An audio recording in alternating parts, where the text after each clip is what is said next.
en direct du salon de la photo pour le lancement du Nikon DF avec Laura, la charmante saxophoniste, à la guitare Benoît, mon webmaster, et à la deuxième guitare Blaise Fiedler du salon de la photo. Alors je suis ici avec le tout nouveau Nikon DF, celui où vous avez vu 6 pubs différentes avant qu'il sorte, toujours avec seulement des parties du boîtier éclairées. Le voilà en entier, sous tous les angles, toutes les coutures, avec un éclairage qui est bien meilleur que celui que Nikon a proposé sur ses propres vidéos. Et donc, je vais vous montrer parce que moi, ce dont j'ai été épaté, c'est la quantité. Vous pouvez juste le tenir comme ça, voilà. C'est la quantité de leviers différents qu'il y a. Donc ici déjà le petit levier MASP qu'il faut soulever pour passer d'un mode à l'autre. Ici je me mets donc en mode M ici. Regardez, vous avez un premier levier à molette pour faire la vitesse. Vous avez un deuxième ici, compensation d'exposition. Bon, vous êtes en manuel, ça n'a aucune influence. Vous avez l'ISO avec chaque fois un verrouillage à un endroit différent. Ici, vous avez le petit verrouillage ici pour passer en ISO. Ah oui, ça se manipule difficilement avec une main. Est-ce que je peux appuyer? Non. Ah, il faut c'est pour quelqu'un qui a clairement deux mains. Et puis là, tout devant, on a le diaph. On a le diaph. Est-ce qu'on a le diaph? Ah voilà, il était éteint. Regardez, on est en train de passer le diaph. Et là, ce que j'ai trouvé particulièrement intéressant, c'est que bon là, j'ai la vitesse ici, mais la vitesse elle est en diaph entier. Si je veux passer ici en tiers de diaph pour la vitesse, je me mets juste là sur un tiers, le bouton bleu.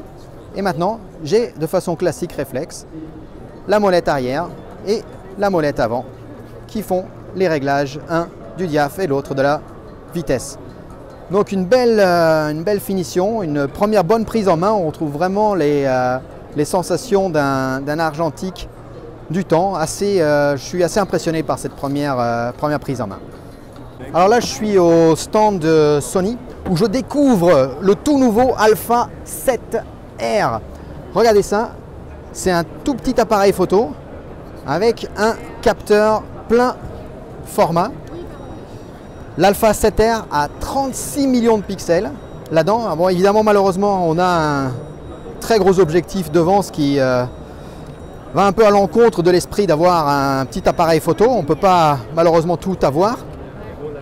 Contre, ce que j'aime beaucoup après avoir essayé, c'est vraiment la vieille école de l'appareil photo.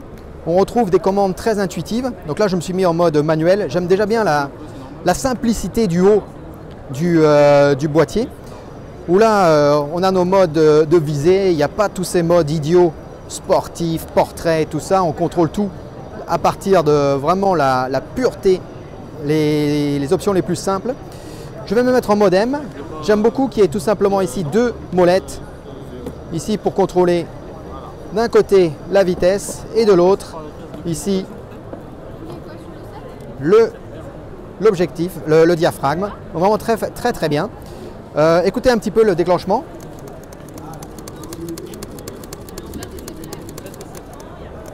C'est pas mal. La visée.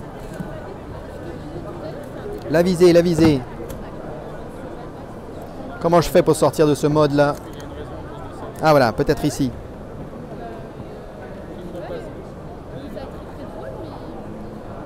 Voilà, là on dirait que je suis sorti du mode.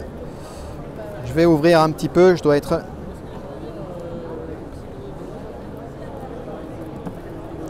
Ok, on commence à y voir un peu plus clair. Regardez un petit peu. Voilà, mise au point ici.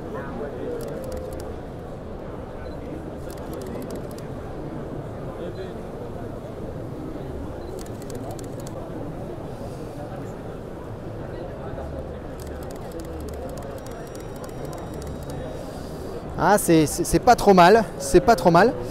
Et donc la différence entre l'Alpha 7R et l'Alpha 7, le 7R a 36 millions de pixels contre 24 je crois seulement pour l'Alpha 7.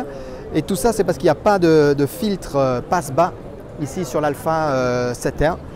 Et du coup, si vous voulez vraiment un appareil photo avec un paquet de pixels mais qui tient dans votre poche tant qu'on ne met pas d'objectif, c'est peut-être un appareil à considérer. Du stand Sony, Blaise Fiedler, à très bientôt.